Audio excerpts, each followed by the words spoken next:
नमस्कार, वंदे मातरम। मैं बलदेव राजपूत, दुर्ग, छत्तीसगढ़ से। आज हम लोग बात करेंगे बीएससी फाइनल ईयर के मैथ्स के सेकंड पेपर एब्स्ट्रैक्ट अलजेब्रा, जिसे हिंदी में आमूर्त बीजगणित भी कहा जाता है, उसके बारे में। ये जो वीडियो है वो दुर्ग यूनिवर्सिटी और पीटीआरएसयू के लिए है। इवन आप छत्तीसगढ़ की अगर किसी भी यूनिवर्सिटी से पढ़ रहे हो या छत्तीसगढ़ से बाहर अगर आप पढ़ रहे हो और अगर आपका पेपर एब्स्ट्रैक्ट अलजेब्रा है तो उसमें ये टॉपिक आपके रहना लगभग कंपलसरी है। तो चलिए देखते हैं आज का टॉपिक। देखते हैं BSc final year maths paper number 2 session number 24-25 DU या पीटीआरएसयू में मैथ्स का पेपर नंबर जो सेकंड है उसका नाम है एब्स्ट्रैक्ट अलजेब्रा, जिसे हम लोग आमूर्त बीजगणित के नाम से भी जानते हैं। इसके सबसे पहले चलते हैं यूनिट नंबर फर्स्ट की तरफ। यूनिट नंबर फर्स्ट में है आपका ऑटोमॉर्फिज्म ऑफ अ ग्रुप और थ्योरम, मतलब जो आपका समूह की समाकारिता है उससे रिलेटेड क्वेश्चन आएंगे और इससे रिलेटेड थ्योरम होंगे। आप चाहें तो जो लास्ट 3 इयर्स के पेपर में जो थ्योरम आए हैं उनको भी आप कर सकते हैं। दूसरा, group of automorphism of a cyclic group, मतलब जो चक्रीय समूह है उनमें समाकारिता का जो प्रमेय है उनके बारे में और उनसे related theorem. Conjugacy relation normalizer of an elementary, मतलब जो आपके संयुग्मी हैं और संयुग्मी से रिलेटेड जो नॉर्मलाइजेशन मतलब प्रसामान्यीकरण है उससे रिलेटेड अगर आप थ्योरम या उससे रिलेटेड आप जो डेफिनेशन है उसे इसमें करना होता है। साथ ही थ्योरम ऑफ आबेलियन समूह का प्रमेय और आबेलियन समूह। आपको पता ही होगा कि अगर 4 प्रॉपर्टी रहे तो उसे ग्रुप कहते हैं और अगर उसमें 5 प्रॉपर्टी आ जाए तो आबेलियन ग्रुप करते हैं। तो किसी भी थ्योरम में अगर आपको 5 प्रॉपर्टी अगर प्रूफ करने बोला जाएगा तो उस कंडीशन में अपने आप वो आबेलियन ग्रुप प्रूफ हो जाता है। लास्ट में आता है first, second and third Sylow theorem. याद रखिएगा, अगर इस यूनिट में अगर आप मुझे बोलें कि कौन सा क्वेश्चन सबसे अच्छा है तो first, second and third Sylow theorems आप अच्छे से कर लें। इसके अलावा ये जो स्टार्टिंग के हैं ऑटोमॉर्फिज्म ऑफ ग्रुप वो हो गया, आबेलियन ग्रुप हो गया, और इनमें से कोई दो, मतलब अगर मान के चलिए या तो ये या ये, इन दोनों में से अगर आप कोई एक भी कर लेंगे तो आपका लगभग यूनिट नंबर 1 कंप्लीट हो जाएगा। क्योंकि यूनिट नंबर 1 प्योर थ्योरी है, अगर आप इसे पूरा नहीं पढ़ पा रहे हैं तो लास्ट 5 इयर्स का जो पेपर है उसको भी अगर आप सॉल्व करके चले जाएंगे तो मिनिमम, अगर ये 10 नंबर का यूनिट तो मिनिमम आपको 5, और अगर आपका दिन अच्छा रहा तो मैक्सिमम 10 के 10 नंबर भी इस यूनिट से आप स्कोर कर सकते हैं। अब बढ़ते हैं यूनिट नंबर 2 की तरफ। यूनिट नंबर 2 में आता है रिंग विथ यूनिटी, मतलब आपका जो वलय है और वलय की इकाईता या इकाई का वलय। अगला आता है आपका कॉम्बिनेटिव रिंग, मतलब क्रम विनिमय वलय। सब रिंग उपवलय। इंटरनल डोमेन आंतरिक डोमेन। फील्ड मतलब क्षेत्र। उसके बाद आता है रिंग होमोमॉर्फिज्म और आइसोमॉर्फिज्म, मतलब वलय समाकारिता और तुल्यकारिता। आइडियल मतलब गुणजावली। कर्नेल ऑफ रिंग होमोमॉर्फिज्म, मतलब कर्नेल के अंतर्गत, कर्नेल को अष्टी भी बोलते हैं, अष्टी या कर्नेल के अंतर्गत समाकारिता। फंडामेंटल थ्योरम मतलब मूलभूत प्रमेय।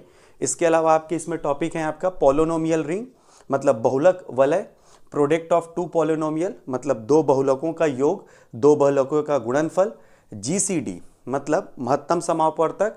मॉड्यूल के एक अलग से चैप्टर है, उससे रिलेटेड आपके सब मॉड्यूल, होमोमॉर्फिज्म और कर्नेल।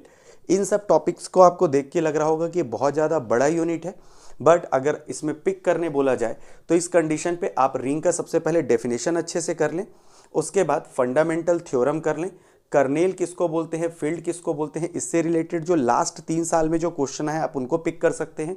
उसके बाद इधर मैं आऊँ तो ये दो गुणनफल, 2 प्रोडक्ट को, जो पोलोनोमियल मतलब बहुलकों को जोड़ने या गुणा करने का जो मेथड है वो आप अच्छे से पढ़ लें, और जीसीडी अच्छे से पढ़ लें। अगर आप सिर्फ इतना टॉपिक भी करके चले जाएंगे तो मिनिमम 10 में से 5 नंबर आप स्कोर कर सकते हैं। और जहाँ तक मेरा अनुमान है, जितना मैं आपको बता रहा हूँ, अगर आप ये सारे टॉपिक जहाँ पर मैंने टिक लगाए हुए हैं, जैसे पहला टॉपिक ये हो गया, दूसरा आपका ये टॉपिक, तीसरा होमोमॉर्फिज्म वाला हो गया, फंडामेंटल थ्योरम, जीसीडी, और ये जो आपका पोलिनोमियल, अगर आप इसे करेंगे तो लगभग आपका 10 नंबर का स्कोर हो सकता है।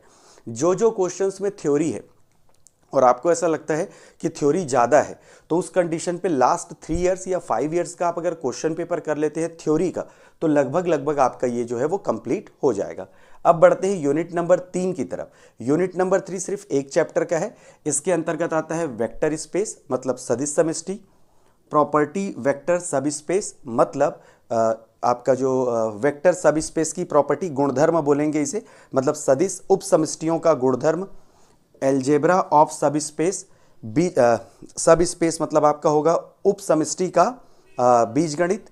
और इसमें आता है लीनियरली डिपेंडेंट और लीनियरली इंडिपेंडेंट। याद रखिएगा इन दोनों में से एक क्वेश्चन पक्का आता है हर बार, या तो लीनियरली डिपेंडेंट का आएगा या तो इंडिपेंडेंट का। कई बार दोनों क्वेश्चन दे देता है। इसके अलावा ये जो सारे जो आपने ऊपर के 3 टॉपिक देखे, ये डेफिनेशन बेस और थ्योरी बेस है। तो यहाँ से लीनियरली डिपेंडेंट और लीनियरली इंडिपेंडेंट के जो क्वेश्चन है वो आपके बनाने वाले क्वेश्चन है, तो इनको बहुत अच्छे से बनाइएगा। एक्सटेंशन थ्योरम और कॉम्प्लीमेंट्री सब स्पेस। यहाँ पर अगर मैं आपकी जगह रहूँ तो पहले मैं लीनियरली डिपेंडेंट, लीनियरली इंडिपेंडेंट मतलब रैखिकता परतंत्र और रैखिकता स्वतंत्र, उसके बाद आपका एक्सटेंशन थ्योरम, विस्तार प्रमेय, उसको करूँगा। और ये जितने भी जो आपको मैंने टिक करके दिखाए हैं, इन सारे क्वेश्चंस को मैं एक एक बार पेपर रीडिंग कर लूँगा, या इससे रिलेटेड कोई भी क्वेश्चन अगर लास्ट 3 साल या 5 साल में पूछा गया होगा तो मैं सिर्फ और सिर्फ वही क्वेश्चन को बस प्रिपेयर करूँगा, क्योंकि ये 3 टॉपिक में लगभग इसका एक क्वेश्चन आता है। और बाकी जो थ्योरी है वो लास्ट 3 साल के पेपर से या लास्ट 5 साल के पेपर से आप अपनी क्षमता के अनुसार कर सकते हैं। अब आते हैं यूनिट नंबर 4 की तरफ।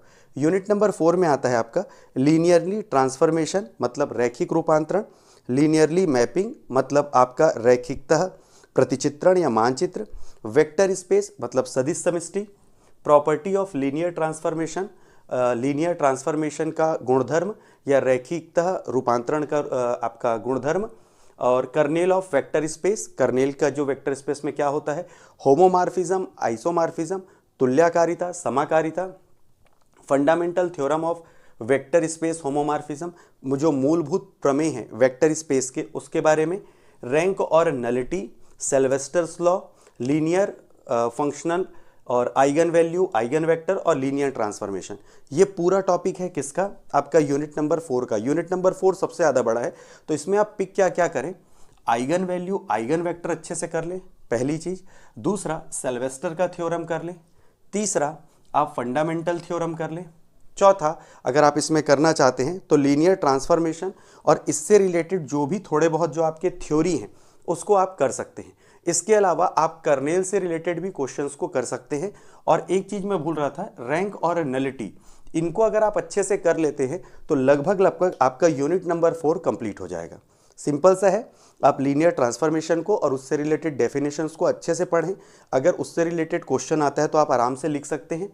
उसके बाद आपको फंडामेंटल थ्योरम मतलब मूलभूत प्रमेय करना है, आपको रैंक करना है, जाति करना है, नलिटी शून्यता करना है, सिल्वेस्टर लॉ मतलब सिल्वेस्टर का प्रमेय करना है, आइगन वैल्यू करना है, आइगन वेक्टर करना है। अगर आप सिर्फ और सिर्फ यूनिट नंबर 4 में इतना टॉपिक अगर आप पढ़ लेंगे तो आपका लगभग जो है वो कंप्लीट यूनिट नंबर 4 हो जाएगा। अब आते हैं यूनिट नंबर 5 में। यूनिट नंबर 5 और यूनिट नंबर 3 में सिर्फ एक एक ही चैप्टर है, तो अगर आप इनको पहले टारगेट करेंगे तो आपका कम समय में ज़्यादा कंप्लीट हो पाएगा।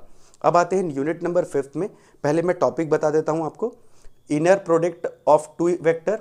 दो जो आपके इनर प्रोडक्ट है मतलब आंतरिक बोल सकते हैं उनको, तो इनर प्रोडक्ट ऑफ 2 वेक्टर्स मतलब 2 सदिशों का आंतरिक योग, उनकी properties, inner product space, unit vector, norm. याद रखिएगा ये नॉर्म से रिलेटेड मतलब मानक से रिलेटेड एक ना एक क्वेश्चन पूछता है, तो पहले इसकी डेफिनेशन को अच्छे से समझिएगा तभी आगे ये बनेगा। इसके बाद देखिए कॉची श्वार्ट्ज का जो आपका थ्योरम है वो हो गया आपका, ट्रायंगल इनइक्वालिटी हो गया और ऑर्थोगोनल वेक्टर हो गया। इनमें से कोई एक के आने की पॉसिबिलिटी होती है। नॉर्म वेक्टर स्पेस हो गया, पैरेलल लॉ हो गया, ऑर्थोगोनल हो गया। अब इनमें से जो मेरे फेवरेट हैं वो हैं बेसेल्स इनइक्वालिटी और स्मिथ्स लॉ। तो अगर मैं आपकी जगह रहूँगा तो सबसे पहले नॉर्म वेक्टर हो गया, कॉची श्वार्ट्ज हो गया, ऑर्थोगोनल हो गया, इनको पहले करूँगा। जब मेरा ये कंप्लीट हो जाएगा उसके बाद बेसेल्स इनइक्वालिटी करूँगा और श्वार्ट्ज समिट मतलब ग्राम स्मिथ जो वैल्यू है उसको करूँगा। तो अगर आप ऐसा करते हैं तो आप आराम से बना सकते हैं इसका 10 में 10 नंबर। सबसे पहले अगर आपको मैथमेटिकल कैलकुलेशन ज़्यादा पसंद है तो आप क्या काम करें कि ग्राम स्मिथ को पहले कर लें, फिर बेसल्स की थ्योरी कर लें, फिर इनइक्वालिटी और ऑर्थोगोनल को अच्छे से कर लें, उसके बाद नॉर्म और ये सारे जो डेफिनेशन हैं उनको एक एक बार पेपर रीडिंग कर लें। इवन यूनिट नंबर 5 में लास्ट 3 ईयर्स में जो भी क्वेश्चन आपके यूनिवर्सिटी में पूछे गए हैं उसको आप प्रिपेयर कर लेंगे तो लगभग थ्योरी जो है वो रिपीट होने के चांसेस रहते हैं। याद रखिएगा पेपर नंबर जो सेकंड है एब्स्ट्रैक्ट अलजेब्रा, उसमें यूनिट नंबर फर्स्ट और सेकंड प्योर थ्योरी है। तो अगर आप चाहें तो यूनिट नंबर फर्स्ट और सेकंड में जो भी आपके जो क्वेश्चंस होंगे या जो थ्योरी वाले पार्ट होंगे उनको लास्ट 5 इयर्स के अनसॉल्व पेपर से कर सकते हैं। वहीं यूनिट नंबर थर्ड और फिफ्थ छोटा है तो इसे पूरा कर लें, और यूनिट नंबर फोर्थ जो कि बहुत ज़्यादा बड़ा है तो जो क्वेश्चन मैंने आपको बताए हैं सिर्फ उन क्वेश्चंस को भी अगर आप अच्छे से पिक कर लेंगे तो भी आपका abstract algebra maths paper number 2 complete हो जाएगा। मैं ये उम्मीद करता हूं कि इस वीडियो के माध्यम से आपको यूनिट नंबर 2 जो आपका एब्स्ट्रैक्ट अलजेब्रा है उसको समझने में आसानी मिली होगी। और इसी तरह की वीडियोस को देखने के लिए अगर आप चाहें तो मेरे चैनल को सब्सक्राइब भी कर सकते हैं। तो मिलते हैं अगले वीडियो में, तब तक के लिए जय हिंद, वंदे मातरम।